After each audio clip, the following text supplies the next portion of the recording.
صرف فضائل بیان کرنا دین نہیں ہے. میں بہت سمجھ بوجھ کے کہہ رہا ہوں, سمجھیے. آپ شرک کر رہے ہیں اور میں آپ کو بتاؤں کہ مسواک کی بڑی اہمیت فضیلت ہے, کھانے کے یہ آداب ہیں, کھانے کے آداب ہیں, فلاں چیز کے یہ آداب ہیں, فضائل یہ ہیں. چاش کی بہت فضیلت ہے, چاش کی نماز پڑھا کرو, تہجد پڑھا کرو, سبحان اللہ الحمدللہ, یہ فضیلت ہے. بالکل صحیح. اب وہ غلط صحیح جانے دیجئے, جو صحیح ہے اسی کو بیان کر رہے ہیں. میں سمجھا رہا ہوں, ہنسنے کی نہیں, غور کرنے کی بات ہے. آپ نے فضیلتیں خوب بنا دی, خوب اختیار کر لی, محنت کر رہے ہیں اس پہ.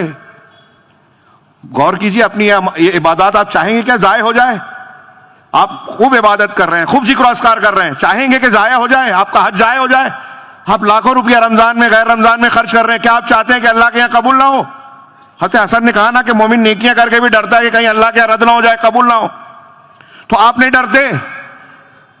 تو ڈرنے کا ایک پہلو یہ ہے کہ اگر آپ ہم کوئی بھی انسان کوئی اتنی بڑی بھی نیکی کرے, اگر شرک اکبر اس کے عقیدے عمل قول میں ہے, دھیان رکھیے جو جملہ کہہ رہا ہوں, اس سے بڑھ کر کوئی مسئلہ نہیں ہے شریعت کا. شرک اکبر ہے اور توبہ کیے بغیر آدمی مر گیا, کوئی نیکی اللہ کے ہاں وزندار نہیں ہوگی, کبھی وہ جہنم سے نہیں نکلے گا. دنیا میں اپنے آپ کو کتنا بڑا بھی مسلمان کہتا ہو,